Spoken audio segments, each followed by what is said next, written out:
He lied. He cheated. He thought I'd cry and stay. But I stayed silent, planned everything, and made him lose it all, without even raising my voice. Have you ever trusted someone so much, only to find out they were living a whole second life behind your back? That's what happened to me.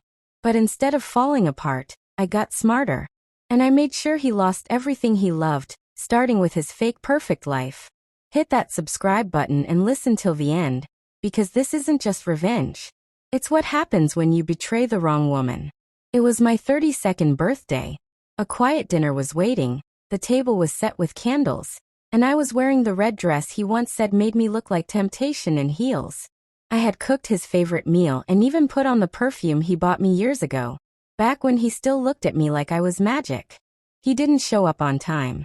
Not even close. I sat alone for an hour, sipping wine, staring at my phone, wondering if he'd even remembered. When he finally walked through the door, he looked tired, and not the kind of tired that comes from work. He smelled like a perfume I didn't wear. His shirt was slightly wrinkled and he avoided eye contact. Sorry, he said. Work ran late. I smiled. I nodded. But inside something cracked. A soft, painful snap. It wasn't the first time he'd been distant. But this time felt different. I didn't cry. I didn't yell. I just listened. Because sometimes silence is louder than betrayal. That night, he fell asleep on the couch. His laptop was still open. Normally, I wouldn't have even looked twice. But this time, I felt something inside me telling me to check. I opened the browser. His email was open. A folder named Work Trips caught my eye. I clicked. There were messages. Love notes. Hotel bookings. Pictures. There she was, a woman I didn't know, curled up next to him in a hotel bed. Smiling. Wearing my husband's hoodie. My stomach dropped. In one message she wrote, I can't wait until she's out of the picture. I stared at the screen for 7 minutes straight. My hands didn't shake. My heart didn't race. I just felt done. Something inside me had turned off. I closed the laptop and walked to the bedroom. And I started planning. The next morning, I wore black. Not for attention, not for drama, but because I was officially burying the version of me that trusted him. The soft, forgiving, patient wife. She was gone. In her place was someone colder, sharper, smarter. I sat at the kitchen table and opened a fresh notebook. On the first page, I wrote 2 things. What he's hiding from me. What I'm going to take from him. Then I made coffee. Greeted him like normal. Kissed his cheek like nothing was wrong. He didn't even notice the change in my voice. I checked our joint account. He'd used it to buy her jewelry, a delicate gold bracelet, the same kind he stopped buying for me years ago. I returned it and used the refund to book myself a 5-star spa day. Next, I canceled his gym membership. Then his Spotify. Then his Netflix. I even turned off his mobile hotspot. He complained. I think the card's acting up, he said. Oh, I replied. Must be all those business dinners. I watched him flinch. That was the first time I let him know, without telling him, that I knew. To everyone else, we looked fine. I still cooked for him. Still laughed at his dumb jokes. Still played the doting wife. But behind the scenes, I was gathering everything. Text messages, emails, photos, receipts. I backed up his iCloud. Took screenshots. Installed a location tracker on his phone using the same Find My app he used for his lost AirPods. And then I found her name, Ella. She was young. Pretty. She posted dreamy Instagram quotes like "Love always wins" sparkling heart. She had a soft smile and the same necklace I had seen in our bank transactions. I followed her anonymously. She posted about a romantic weekend getaway. I recognized the towels. The hotel art. She had no idea I existed. Yet she was living my life. My vacations, my gifts, my man. That was about to change. I messaged her from a fake account. Fan of your content. Want to meet up? She agreed. We met at a fancy cafe. She wore the same bracelet he gave me years ago. I wore pink. Brought a manila folder. When we sat, I said, I'm not a fan. I'm his wife. I placed the folder on the table. Inside, screenshots, receipts, messages, and hotel bookings. She turned pale. I didn't know, she whispered. I believe you, I said. Now you do. I left without finishing my coffee. I had no interest in hurting her. He did enough of that on his own. I didn't just want out. I wanted justice. Not revenge in a loud, messy way, but in a clean, professional, elegant one. That's when I found Elise. She came highly recommended and was known for handling ugly divorces with grace and quiet destruction. Elise was calm, sharp, and didn't waste time. I laid out every piece of evidence like a crime board: emails, texts, receipts, travel logs, and hotel bookings. She reviewed them all, then looked up and asked me one question.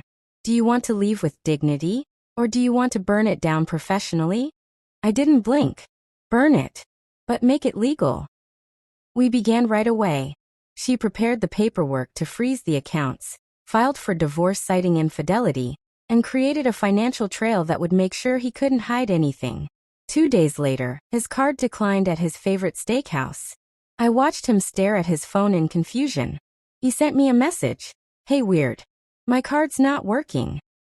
I smiled and muted his thread. You'll figure it out eventually, I whispered to myself. Exactly a month later, I planned a dinner party. It was supposed to be for his birthday. Or so he thought. He arrived at our house with flowers. His smile was smug. He believed we were on the road to healing.